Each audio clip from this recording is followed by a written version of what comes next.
Okay sorry, हमारा period ख़त्म हो गया था स्टूडेंट्स, तो इसलिए हमें इसको दोबारा से रीलॉग इन करना पड़ा, बट हम इसको वेट अ बिट।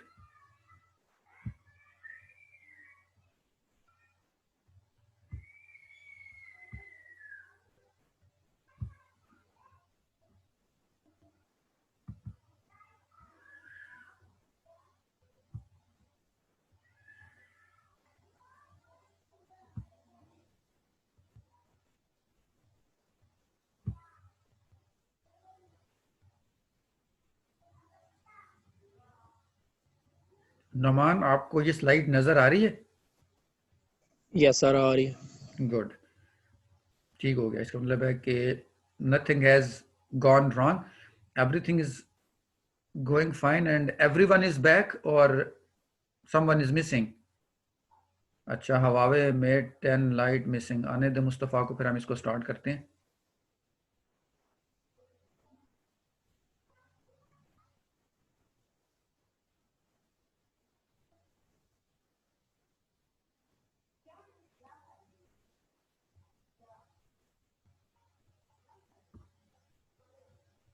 ओके, तो इस वाले पैराग्राफ को हम पढ़ रहे थे। अगर स्टूडेंट्स आपका कोई भी क्वेश्चन हो, अगर कोई चीज़ आपको मतलब फॉर द टाइम बीइंग समझ नहीं आई, आप अपने पास उसको फ़ौरन नोट डाउन कर लें, और जब हम क्वेश्चन आंसर वाले सेशन में होंगे तो आप अपना वो क्वेश्चन रेज कर सकते हैं, और अपना कोई भी आइडिया है जो थोड़ा मतलब समझ नहीं आया आपको, हम उसको अच्छे तरीके से क्लियर भी कर सकते हैं, उसको समझ भी सकते हैं, उस स्लाइड को रिपीट भी कर सकते हैं।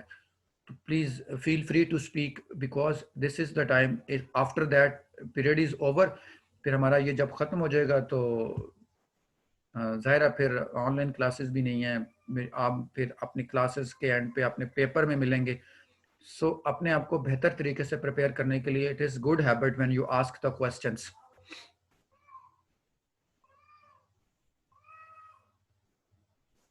ओके, ये जो हमने स्लाइड पढ़ी है the burial of the dead का पहला पार्ट है, जो लाइन 1 से लाइन 42 तक है। मतलब पहले पार्ट में मैरी अपने चाइल्डहुड को रिकॉल करती है, और फिर अपने आप को जर्मन यानी एक बर्तर कौम से बिलोंग करना बताती है, और उसके बाद वो इस ज़मीन को कहती है कि बैरन है, इसके ऊपर कोई ग्रोथ नहीं हो रही, as far as the crops are concern and as far as the human beings are concern in every respect.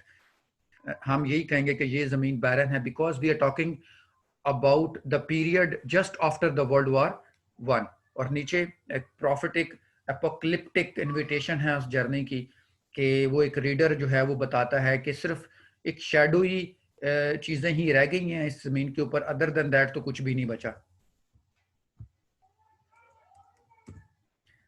अच्छा, the burial of the dead का ये दूसरा पार्ट है जो कि 43 नंबर लाइन से शुरू होता है। It describes an imaginative tarot reading in which some of the cards Eliot includes in the reading are not part of an actual tarot deck। अब देखें यहाँ पे एक जो ताश खेलने वाले लोग होते हैं, जो ताश खेलते हैं, पत्ते वगैरह कहते हैं, I have never played that game, that is why we just know कि एक ऐसी गेम होती है ताश, जिसे कहते हैं हम उर्दू में, तो लोग खेलते हैं, कार्ड्स इंग्लिश में कहते हैं।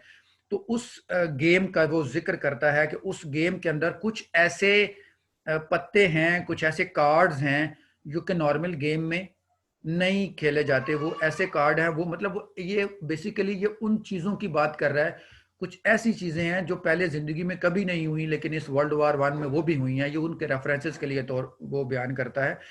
The speaker walks through a London populated by ghost. अब ये एक बड़ा important part of the poem है, कि जब ये पोएम का पहला पार्ट या पहला section the burial of the dead अपने इख्तिताम को पहुंच रहा है, तो वो लंदन को एक अनरियल सिटी के तौर पर कहता है, कि लोग जो हैं, लंदन ब्रिज एक जगह का नाम है इंग्लैंड के अंदर, वहां पे जुम्बीज की तरह चल रहे हैं। जुम्बीज का मतलब क्या होता है, ये जो आपने फिल्मों में भी देखा होगा कि लोग बिल्कुल पैशन लेस होते हैं, इमोशन लेस होते हैं, मतलब एक ये जो रोबोटिक टाइप चीजें होती हैं, एक जी सर, मैंने देखा है। एलियनेशन टाइप चीजें होती हैं, वो ये लोग कौन हैं, इनको कुछ पता नहीं कि मेरे साथ मेरी बहन है, मेरा भाई चल रहा है, मेरा बाप चल रहा है। चूंकि ये डिस्टॉर्टेड पीपल है, जंग ने इनकी जो साइकोलॉजी है, जो इनकी नफ्सियात है, जो इनका माइंड है, उससे मुकम्मल तौर पर तबाह कर दिया है. They have become unable to think about the relations or about the other human beings. They have just become the part of an animal world. तो उनको इस चीज से कोई, अगर उन्हें अपने साथ चलने वाले अपने दोस्त, अपनी बहन, अपनी बेटी, अपने भाई का गोश्त भी खाना पड़े ताकि मैं जिंदा रहूं, तो वो खा लेते हैं. सो दीज आर ज़ोंबीज, इनको हम ज़ोंबीज बोलते हैं. तो लंदन ब्रिज के ऊपर लोग भूतों की तरह इस तरह चल रहे हैं कि they have no love among themselves, they have no passion, they have no relation with one another. तो वो चले जा रहे हैं, चले जा रहे हैं. The speaker walks through a London populated by ghost of the dead.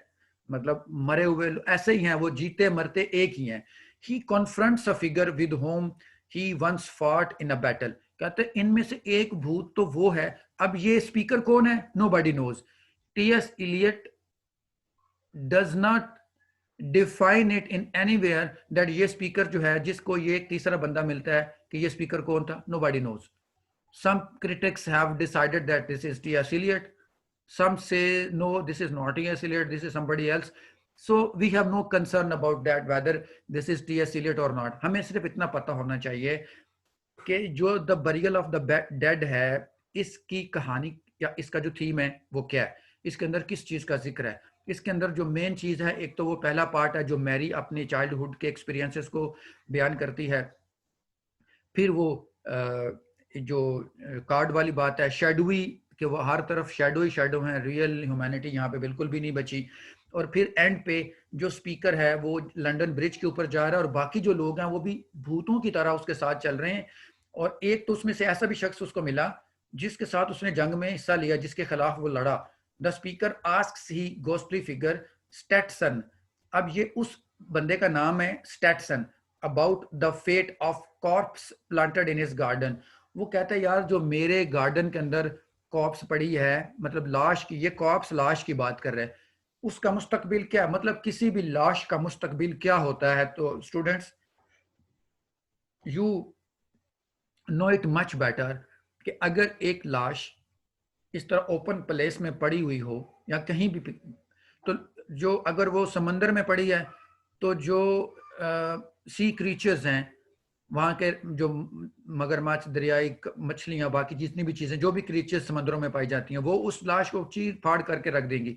इसी तरह अगर वो ज़मीन पे पड़ी है तो ज़मीन की जो मखलूक़ात बची हैं, जैसे वल्चर्स हैं और जितने भी हैं जो जानवर हैं, वो उसको मतलब खा पी जाएंगे और उसको ख़त्म कर देंगे, टुकड़ों में तकसीम कर देंगे. तो ये बेसिकली एक सटायर है टी.एस. एलियट की तरफ से. और वो स्टेटसन से पूछता है कि what do you think about that crops planted in his garden, के जो तुम्हारे वो बाग में जो वो लाशें पड़ी थी उसका क्या मुस्तकबिल है. तो जाहिर है अब हमें पता है कि उसका क्या मुस्तकबिल होता है जब भी कोई लाश इस तरह पड़ी हुई होती है. दूसरा जो इसका सेक्शन है वो है a game of chess. Chess भी एक लूडो की तरह गेम होती है, बट ये जरा और तरीके से खेली जाती है. This section focuses on to opposing scenes, high society and the lower classes. मतलब एक जाहिर हाई क्लास है, लो क्लासेस होती हैं माशरे के अंदर, हमारी सोसाइटीज में, तो दोनों के बारे में इस गेम ऑफ चेस के अंदर बात करता है. इसमें a wealthy highly groomed women surrounded by exclusive furnishings, ये एक अमीर औरत के बारे में एक इमेज दिया गया है. टी.एस. एलियट ने यहाँ पे बयान किया है कि एक ड्राइंग रूम है, वहाँ पे एक अमीर सी औरत बैठी है, और जब आप इसको डिटेल से पढ़ेंगे इसकी समरी को, तो may be some critics tend to say कि ये टी.एस. एलियट की जो वाइफ है उसको इमेज के तौर पे लिखा गया यहाँ पे. और दूसरा क्या है, in a London bar room where two women discuss a third women, एक लंदन का बार रूम दिखाया गया है, उसके बारे में डिस्कस किया गया है, जहाँ पे दो औरतें बैठी हैं और वो एक तीसरी औरत के बारे में बात कर रही हैं. तो स्टूडेंट्स बेसिकली ये क्या बातें कर रही हैं, मैंने आपको बताया कि ये इमोशंस और पैशन से आरी हो गए हैं. तो अब ये किसके बारे में बात कर रही होंगी? Definitely the people are talking about death and decay which is being present all the time all around. जहाँ भी वो जाते हैं उनको यही चीज़ें वहाँ पे नज़र आती हैं. और इस अ गेम ऑफ चेस के अंदर एक जो वेल्दी हाईली ग्रूम्ड वुमेन है, इसके उस ड्राइंग रूम के अंदर एक इमेज पड़ा हुआ है। उस इमेज मतलब एक तस्वीर सी लटक रही है, फिलोमिला। फिलोमिला भी एक कैरेक्टर है, वो लिया गया है एंशंट माइथोलॉजी से। अगली स्लाइड जो 1 2 3 स्लाइड्स के बाद उसका जिक्र आएगा तो फिर वहां हम उसको क्लियर कर लेंगे। ये है जी थर्ड जो उसका है section, the fire sermon. Sermon कहते हैं खुतबे को, जैसे we say the last sermon of the holy prophet में पीस बी अपॉन हिम, जो उन्होंने आखिरी खुतबा दिया था खुतबा हुज्जतुल विदा के मौका पर, तो उसको हम कहते हैं the last sermon of the holy prophet. उसी तरह द फायर सरमन, इसमें क्या है, taken from a sermon given by Buddha. Buddha जो है आपको पता है बुद्धिस्ट का जो उनका रूहानी पेशवा है बुद्धा, उसको कहते हैं in which he encourages his followers to give up earthly passion. तो उन्होंने एक दफ़ा अपने लोगों को, अपने फॉलोअर्स को एक खुतबा दिया और वहां से कुछ रेफरेंसेस लिए हैं टी.एस. एलियट ने और इस फायर सरमन के अंदर बयान करने की कोशिश किया। तो बुद्धा ने अपने फॉलोअर्स को क्या कहा, उसने कहा कि अर्थली पैशन को, अब अर्थली पैशन कौन से हैं, रेवेंज है, उसके बाद लस्ट है, प्राइड है, ग्रीड है, और स्लॉथ है, इस तरह की जितनी भी चीजें हैं अर्थली पैशंस को छोड़ दो and seek freedom from earthly things. और जितनी भी ये दुनिया की चीजें हैं जिन्होंने यहीं पर आ जाना, यहाँ से इनसे आजादी हासिल करो। ये बेसिकली बुद्धा का एक लेक्चर था जो उन्होंने अपने फॉलोअर्स को दिया था। और ये जो सेक्शन है, the section opens with a desolate river side. अब देखें, एक डेजोलेट का मतलब होता है बिल्कुल तन्हा, उदास, परेशान, जहां पे कोई भी ना चरिंद नजर आता है ना परिंद नजर आता है, वहां जिंदगी का कोई आसार नजर ना आए। That place is called desolate place. River side scene है, एक दरिया के किनारे के ऊपर ये सीन वो दिखाता है। रैट्स एंड गार्बेज सराउंड, मतलब वहां पे चूहे हैं और वहां पे गार्बेज पड़ा हुआ है। द स्पीकर, ये फिर एक स्पीकर की बात है, हु इज फिशिंग, जो कि वहां पे फिशिंग करने के लिए बैठा है। Musing on the king my brother's wreck, rats moving on the corpse. वो क्या देखता है कि जितनी भी वहां पे लाशें पड़ी हुई हैं इर्द गिर्द, उन लाशों के ऊपर ऊपर जो है वो क्या है, रैट्स, चूहे जो हैं वो अपना खाना तलाश कर रहे हैं। तो आप अंदाजा लगा लें, you can guess it very well that इससे ज्यादा क्या किसी इंसानी लाश की बेहुरमती हो सकती है। और इसका जितना भी डिसक्रेडिट है, वो क्रेडिट तो हम नहीं कह सकते, डिसक्रेडिट किसको जाता है, ये सारे का सारा जो मतलब एक्यूजेशन है, this basically directly goes towards those political thinkers and think tanks of the developed countries who waged and imposed that drastic war, I mean World War I on many countries। तो आपने impose कर दी, आपने कोई भी बहाना निकाला, तलाश किया, आपने बहाना बल्कि तलाश नहीं किया, आपने खुद बहाना बनाया।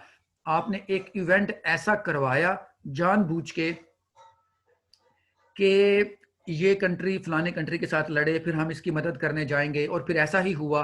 और फिर जो लोग हथियार बनाते हैं, जो बड़े बड़े मतलब वेपन्स बनाते हैं, वेपन्स ऑफ मैस डिस्ट्रक्शन, जिसमें कोलेटरल डैमेज ज्यादा होता है। कोलेटरल डैमेज का मतलब है कि आप एक बम मारें irrespective of innocent people, children, women, old age और young persons, और who are not in the army, जो बंदे निहत्ते होते हैं, मतलब आर्मलेस होते हैं, मतलब वो आर्मी में होते ही नहीं है, वो सिविलियन होते हैं, तो आप उनको भी तबाह कर देते हैं। तो you don't care about the collateral damage, whether whenever it is happening they just say let it happen, होने दो, कोई मसला नहीं है, हमारे तो हथियार बिक रहे हैं।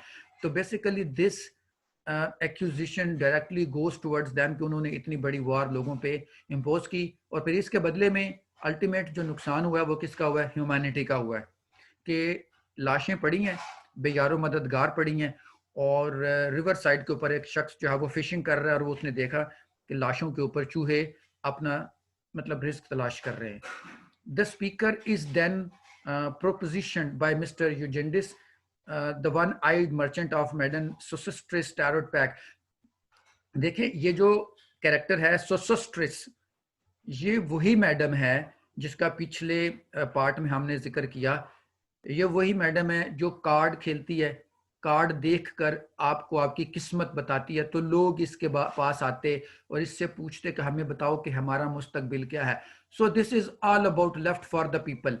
मतलब वो लोग जो अपनी जिंदगी जीते, जो अपने मुस्तकबिल को खुद बनाने के ख्वाब देखते, जो अपनी जिंदगी को बेहतर से बेहतर बनाने की कोशिश में हर वक्त हमतन गोश होते, अब वो ये मैडम स्ट्रेस जैसी टैरोट पैक खेलने वाली फॉर्चून टेलर्स के पास जाते और उनसे पूछते कि यार हमें ये बताओ कि हम कब मरेंगे.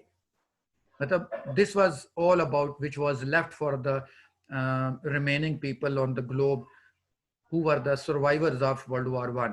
मतलब they have lost everything in their life. तीसरा जो सेक्शन है इसके द फायर सरमन के अंदर ही जो तीसरा इसका है part, the speaker then proclaims himself to be Tiresias. अब वो कहता है कि मतलब अपने आप को टेरिसियस जाहिर करता है. स्टूडेंट्स, ये वाला टेरिसियस वो टेरिसियस नहीं है जो कि आपने थीब्स के अंदर इडिपस रेक्स में पढ़ा था. हाँ, ये भी एक मैथोलॉजिकल कैरेक्टर है, फर्जी कहानियों में पाया जाता है. A figure from classical mythology who has both male and female features. मतलब ये मेल भी था, ये फीमेल भी था. And is blind but can see into the future. ये ब्लाइंड भी था लेकिन ये फ्यूचर में देख सकता था. तो ये टेरिसियस है. इस वो स्पीकर अब क्या कहता है, इस टेरिसियस के बारे में बात कर रहा है. Tiresias the speaker observes a young typist at home. अब ये एक टाइपिस्ट की बात कर रहा है, ये एक लेडी टाइपिस्ट है at home 40 who awaits her lover, जो अपने महबूब का इंतजार कर रही है. A dull and slightly arrogant clerk. The women allows, ये एक स्लाइटली एरोगेंट भी है, डल भी है. मतलब इसकी लाइफ में चार्म नहीं है, इसकी लाइफ में कोई होप बाकी नहीं है, लेकिन ये अपने लवर का वेट कर रही है. But the love which these two people have is emotionless, is feelingless. मतलब they are just waiting for the animal capitulations के वो बस जिस तरह जानवर एक दूसरे के साथ मोहब्बत करते हैं, मतलब वो ये इनकी उन जैसी मोहब्बत है. Where there is no piety, there is no purity, there is no इनके अंदर ना वो पाकीज़गी नहीं है. The woman allows the clerk to have his way with her and he leaves victorious. मतलब इन्होंने अपना वो जो टाइम स्पेंड करना था वो टाइम स्पेंड किया. And after spending his time with this typist, वो क्या कहता है, he leaves. Tiresias, who has suffered all, watches the whole thing after her lover's departure. The typist thinks only that she is glad the encounter is done and over. मतलब they met each other and other than that there was nothing pious, there was nothing sacred in between their relationships. They just capitulated as the animals capitulate with each other and then they go away from each other. तो वो चले जाते हैं. तो ये भी एक human beings की डिजेनरेशन है, मॉरल डिग्रेडेशन है कि when you become an animal just because the circumstances are such that there is no passion left behind, there is no relationships are left behind. That is why that society after the World War One became just like the society of animals and nothing else. Death by water is the fourth section of T.S. Eliot's Wasteland. T.S. Eliot's की जो Wasteland है उसका चौथा जो part है वो death by water है. बड़ा शॉर्टेस्ट सा ये सेक्शन है. इसमें क्या कहता है, डिस्क्राइब्स अ मैन फ्लेबस. फ्लेबस एक और कैरेक्टर का नाम है जिसको टी.एस. एलियट ने डिपिक्ट किया है यहाँ के अंदर. ये एक फिनिशियन जो है ये एक नेशन है, एक कंट्री का नाम था. तो ये उस मतलब जैसे नॉर्वे के रहने वाले बंदे को नॉर्वेजियन बोलते हैं, अमेरिका अमेरिकन होता है, और इस तरह ये जो ना फिनिशिया एक जगह का नाम है तो उसके रहने वाले जो इनहेबिटेंट्स हैं फिनिशियन बोलते हैं. उसकी लाश पड़ी है, who has died by drowning, वो समंदर में डूब गया है. In death he has forgotten his worldly cares.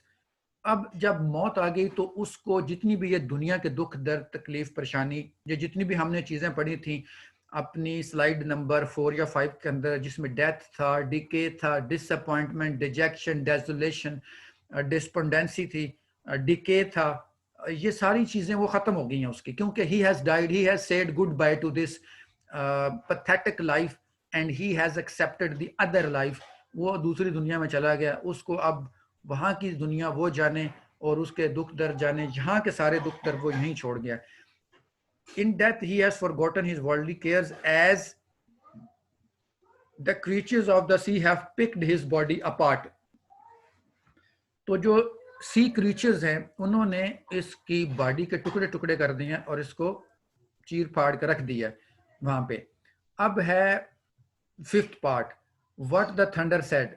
उसका जो पहला हिस्सा है व्हाट द थंडर सेड का, builds to an apocalyptic climax. अब चूंकि हम कहानी के एंड की तरफ जा रहे हैं, इस नज्म के एंड की तरफ जा रहे हैं, तो एपोकलिप्टिक हम पहले बयान कर चुके हैं कि it simply means when you prophecy and describe something horrible, something horrified, something drastic, something destructive. ये जो चीजें हैं ना, आप ये इसको अपने जहन में रखना है कि उसके बारे में अब बिल्कुल एंड पे क्लाइमेक्स जहाँ पे वो बयान करेगा. As suffering people become hooded hordes swarming and the unreal cities. अब अनरियल सिटीज कौन कौन से हैं जिसको टी.एस. एलियट ने बयान किया है वेस्टलैंड के एंड पे? एक जेरूसलम है, एथेंस है, यूनान का दारुल खिलाफा है, अलेक्जेंड्रिया है, मिस्र में है, वियना है, एंड लंदन आर डिस्ट्रॉयड. ये उसने कहा है कि डिस्ट्रॉयड है, रीबिल्ड, फिर दोबारा बने, एंड डिस्ट्रॉयड अगेन, और फिर तबाह हो गए. The scene then shifts to the Ganges. ये जो इंडिया में एक रिवर है गंगा, उसके बारे में हमने पढ़ा था ना कि ईस्टर्न फिलॉसफी और ईस्टर्न रिलीजन्स के बारे में भी ये बात करेगा एंड पे जाके.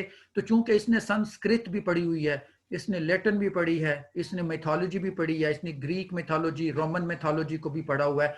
सो he has depicted and collected references and illusions from all such histories which he has gone through. Mustafa आप दोबारा बोले.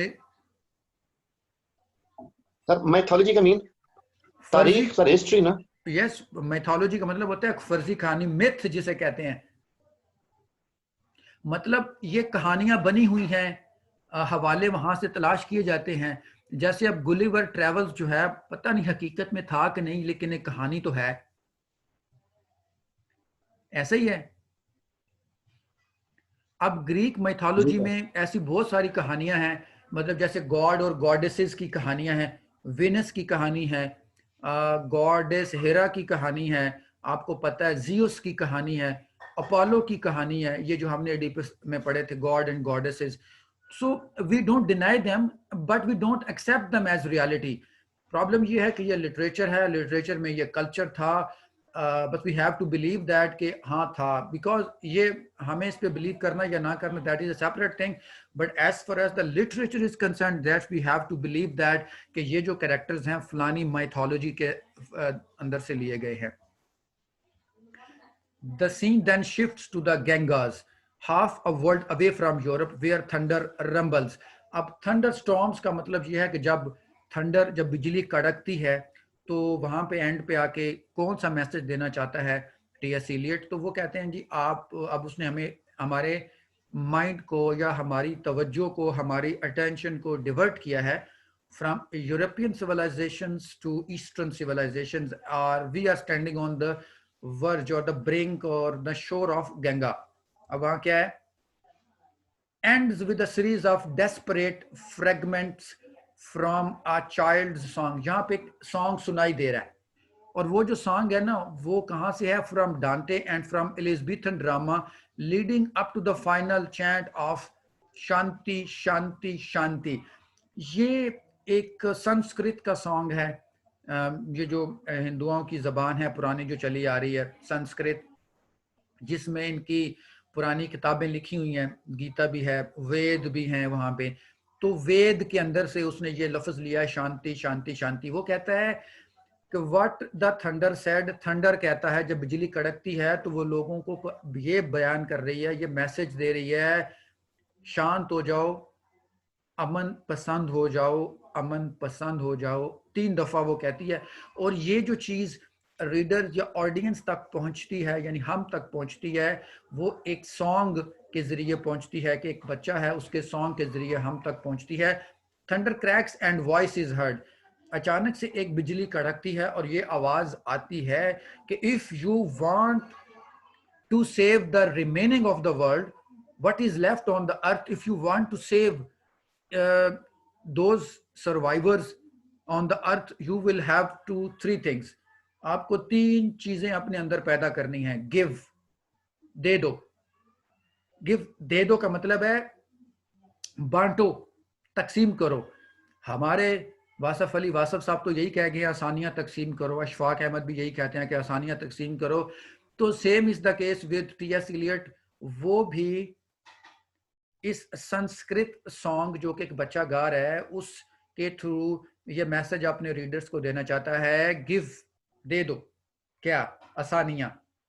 सिंपथाइज, हमदर्दी करो, लोगों की दुख दर्द में शरीक हो जाओ, मतलब वायलेंस को छोड़ दो, हमदर्दी करो। कंट्रोल, अपने पैशंस को कंट्रोल करो, अपने एंगर को मैनेज करो, अपने गुस्से को इस तरह कंट्रोल करो कि that should not become the part of pain for others.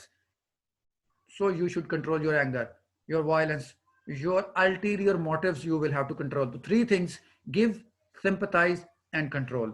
तो ये उस बच्चे के सॉन्ग के एंड पे आपको पता चलता है, which actually the message is from T.S. Eliot. अब इसके अंदर हम थोड़ा सा थीम्स के ऊपर भी डिस्कस कर लेते हैं, but before going towards the themes of this particular poem the Waste Land by T S. Eliot, I would like to have questions from the students के आपके जहन में कोई क्वेश्चन अगर है तो आप बताएं ना कि आपको इसकी कोई थोड़ी बहुत समझ आई, कोई क्रक्स को समझे, आप इसके थीम को समझे।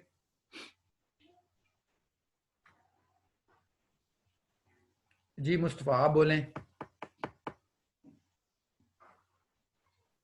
जी सर, आ गई समझ। अच्छा, नौमान आप बताएं। हाँ जी। अच्छा, निम्रा आप बता दें। जी सर, आ गई है। Any question from your side? Sir एक स्लाइड है 322 से लेके 423, उसकी समझ नहीं आई। दोबारा बोलें। 322 से लेके ना 423 लाइंस, ये वाली स्लाइड जो उनसे इसकी समझ नहीं आई। 322 से लेके, ओके देख लेते हैं। 322 लाइंस नंबर, ये वाली। जी ये स्लाइड आपको नजर आ रही है? जी सर, आ रही है। इसको दोबारा से पढ़ दें। जी सर, इसको दोबारा से ओके, नो प्रॉब्लम। ये है व्हाट द थंडर सेड, यहां से स्टार्ट हो रहा है। Builds to an apocalyptic climax. जो टी.एस. इलियट हैं उन्होंने अपनी पोएम को एक एपोकलिप्टिक का मतलब है डिस्ट्रक्टिव और anything which tells something about destruction and desolation, उसके बारे में टी.एस. इलियट ने अपना जो एंड है, अपनी पोएम का एंड करना चाह रहा है। As suffering people become hooded hordes swarming and the unreal cities of Jerusalem. Hooded hordes का मतलब क्या होता है? हुडेड का मतलब ये होता है कि आप छुपे हुए हैं, आपको पता नहीं कि मेरा दुश्मन किधर है। Swarming and the unreal cities, ये जो जेरूसलम है, ये जो एथेंस हैं, जो अलेक्जेंड्रिया हैं, वियना, ये सारी सिटीज के ऊपर क्या है? हुड किसे कहते हैं? हुड, जैसे आप सर के ऊपर कोई चीज पहन लेते हैं, मतलब इन तमाम शहरों के सरों के ऊपर कोई ऐसी आफत है, कोई ऐसी बला है। कौन सी बला है? ज़ाहिर वॉर है, ज़ाहिर वो वायलेंस है, वो डिस्ट्रक्शन है जो इन लोगों को, इन शहरों को सर उठाने नहीं देती, इनको बनने नहीं दे रही, इनको रीबर्थ के प्रोसेस से गुजरने दे रही। जो ही ये बनते हैं ये फिर डिस्ट्रॉय हो जाते हैं, जो ही ये बनते हैं ये फिर डिस्ट्रॉय हो जाते हैं। Eventually T.S.. इलियट आपको इस थंडरस्टॉर्म के अंदर ये बात बताना चाहते हैं कि वन वे और द अदर, जब तक आप इस अपनी वायलेंट नेचर को खत्म नहीं करेंगे, ये शहर बनते रहेंगे, फिर उजड़ते रहेंगे, फिर बनते रहेंगे, फिर उजड़ते रहेंगे। मतलब ये प्रोसेस जो डिस्ट्रक्शन का है और तबाही का है, ये कायम और दायम रहेगा जब तक आप अपनी वायलेंट और जंग वाली नेचर को ख़त्म नहीं करेंगे। ठीक है students. The scene then shifts to the Ganges, फिर यहाँ से एब्रप्ट चेंज वो गंगा की तरफ लेके गया है। यहाँ पे वो आपको एक सॉन्ग सुनवाएगा और सॉन्ग सुनवाने के बाद फिर वो आपको इस पोएम का मैसेज जो एंड पे है वो कन्वे कर देगा। मतलब एक सोल्यूशन पेश कर रहा है। पीछे सारी पोएम्स के अंदर उसने प्रॉब्लम्स को पेश किया है और यहाँ पे एंड के ऊपर आके टी.एस. एलियट ने एक मैसेज कन्वे किया है कि अगर आप इस सारी पैथेटिक और ग्लूमी पिक्चर से छुटकारा हासिल करना चाहते हैं, अगर आप इसको अवॉइड करना चाहते हैं, if you want to avoid this ugly and bad gloomy situation and gloomy pathetic circumstances which we have depicted in the previous slides, तो आपको क्या करना है? give, sympathize and control, ये 3 verbs हैं। देना सीखो, आसानियां पैदा करना सीखो, हमदर्दी करना सीखो और अपने एंगर को, अपने वायलेंस को कंट्रोल करना सीखो। ठीक है, और किसी का कोई क्वेश्चन है तो वो पूछ ले, फिर हम आगे चलते हैं।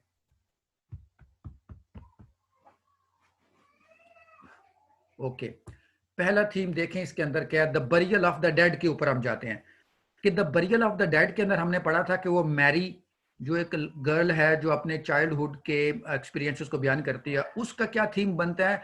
Inhabitants in the Waste Land live a hopeless life. वो कह रही है ना, यहाँ बैरन है, यहाँ कोई भी चीज जो है वो ग्रो करती हुई नजर नहीं आ रही। Everything is declining, everything is decaying and is being destroyed. वो मर ही रही है, जिंदगी के आसार तो मुझे नजर ही नहीं कहीं आ रहे the burial of the dead के अंदर। तो वो कहती है कि जो वेस्ट लैंड है, लिव अ होपलेस लाइफ, उसके जो इनहेबिटेंट्स हैं उनकी जिंदगी जो है ना वो होप से खाली हो चुकी है। People can usually obtain salvation from the burial of the dead. अब ये बहुत इंपॉर्टेंट, मतलब बहुत बड़ा सेटायर आप कह लें कि लोग जो साल्वेशन फील करते हैं ना from the burial of the dead, but inhabitants in the Waste Land are afraid of rebirth.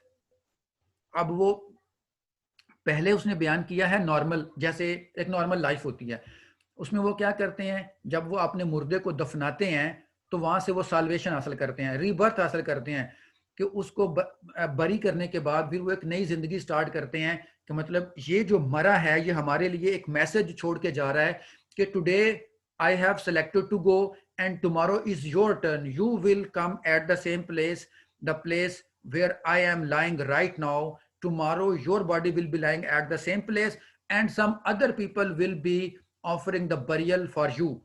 ये यहाँ से आपको एक सोच मिलती है अपने आप को करेक्ट करने की, अपने आप को रीबर्थ करने की, रिवाइज करने की। ये नॉर्मल सोसाइटी की बात है। लेकिन जो वेस्टलैंड के लोग हैं वो क्या करते हैं? But inhabitants in the Waste Land are afraid of rebirth. वो रीबर्थ के खिलाफ हैं, वो उससे खौफ खाते हैं। वो तो कहते हैं अप्रैल इज द क्रूअलेस्ट मंथ। वो कहते हैं अप्रैल तो शॉवर वाला मंथ है ही नहीं। वो स्प्रिंग को क्रूअल क्यों कह रहे हैं? उन्हें पता है कि अगर हम जिएंगे तो फिर मरेंगे, फिर वॉर हम पे इम्पोज होगी, वो वेपन हम पे बरसेंगे। इसलिए वो कहते हैं कि वेस्टलैंड के जो लोग हैं अफ्रेड ऑफ रीबर्थ। ये पहले पार्ट का थीम है। आपने ज़हन में रखना है, बड़ा सिंपल सा है कि होपलेसनेस है इस नज्म के अंदर जो the burial of the dead है, और जो पीपल हैं जो वहां पे रह रहे हैं इसके अंदर द वेस्टलैंड के अंदर, वो रीबर्थ से अफ्रेड है, उससे खौफ ज़्यादा है। दूसरा जो पार्ट है अ गेम ऑफ चेस, उसका दूसरा सेक्शन है, उसका थीम क्या है? The कंटेम्परेरीज importance and degradation, sex and spirit is conveyed. इसके अंदर दूसरे पार्ट के अंदर जिसमें वो बयान करता है कि जो कम्युनिटीज इम्पोर्टेंस, इम्पोर्टेंस का मतलब होता है कि उनकी इनडिफरेंस, या आप कह लें कि जिसमें आप किसी रिलेशन को फॉलो नहीं करते, और डिग्रेडेशन, मॉरल डिग्रेडेशन, अखलाकी पस्ती के बारे में बात करता है। सेक्स एंड स्पिरिट के बारे में बात करता है। If there is sex, sex means they are animal instincts, मतलब उसमें कोई स्पिरिचुअल बात नहीं है, कोई उसमें पायटी नहीं है, कोई उसमें वो नहीं है, स्पिरिचुअलिटी नहीं है। ये मैसेज उसने कन्वे करने की कोशिश किया। Just like animals, the fire sermon के अंदर जो उसने थीम बयान करने की कोशिश की है, Eliot uses Saint Augustine and Buddha's thoughts to teach man to keep away from decay. या फायर सरमन के अंदर वो कहता है ना कि जो शांति शांति और शांति की बात करता है, वो कहता है अमन पसंद हो जाओ, अमन पसंद हो जाओ। इलियट ये फायर सरमन के बारे में बात करता है। और डेथ बाय वाटर में वो किस चीज की बात करता है? आप देखें, वाटर जो है वो तो बेसिकली बाइबल के अंदर सिंबल है लाइफ का। मतलब हर मजहब के अंदर, हमें भी कुरान मजीद में अल्लाह फरमाता है कि पानी जिंदगी है, जिंदगी जो है वो पानी से है, पानी जिंदगी देता है। बाइबल में भी ये चीज मेंशन है। लेकिन आप ये देखें कि जो चीज जिंदगी दे रही है वो मौत, इन्होंने इस तरह किया है कि वो मौत बांट रही है। There will be no revival और रिजरेक्शन। रिजरेक्शन मरने के बाद दोबारा जी उठने के प्रोसेस को रिजरेक्शन बोलते हैं। आफ्टर द फिनिशियंस डेथ, अब जैसे वो फिनिशियंस था, उसकी लाश पानी में गल सड़ गई, उसको सी क्रीचर्स ने चीर फाड़ के रख दिया, वो कहता है इसके बाद कोई रिजरेक्शन नहीं है। Misunderstanding of greed and values have buried human beings deeper as a whole into the whirlpool. Whirlpool उसको कहते हैं जो समंदर के अंदर एक बगोला सा बनता है लहरों का, जिसके अंदर से निकलना बहुत मुश्किल होता है। तो बेसिकली जो वर्ल्ड वॉर है और एनी सॉर्ट ऑफ वायलेंस, ये ह्यूमन बीइंग्स को या ह्यूमैनिटी को इस वर्ल्ड पूल के अंदर धकेल देता है, जहां से निकलना इंसानों के लिए नामुमकिन हो जाता है। तो फिनिशियंस की लाश जैसे बेयारो मददगार पड़ी थी, उसके लिए कोई रिवाइवल नहीं है, कोई रिजरेक्शन नहीं है।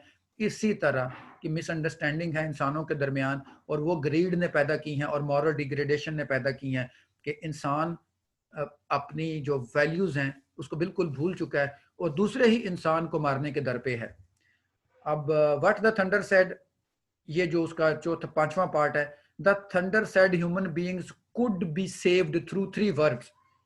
ये उसका एंडिंग पार्ट है द वेस्टलैंड का, जहां पे टी.एस. एलियट ये बयान करना चाहते हैं कि if you still have some sense left in your brain, if you have left with a little bit thought of human beings or humanity, if you have left with a little bit or the tiniest passion of forgiveness, तो please आपने क्या करना है, ये 3 चीजें अपने अंदर पैदा कर लो, तो हो सकता है आप बाकी मानदा इंसानियत को बचाने में कामयाब हो जाओ।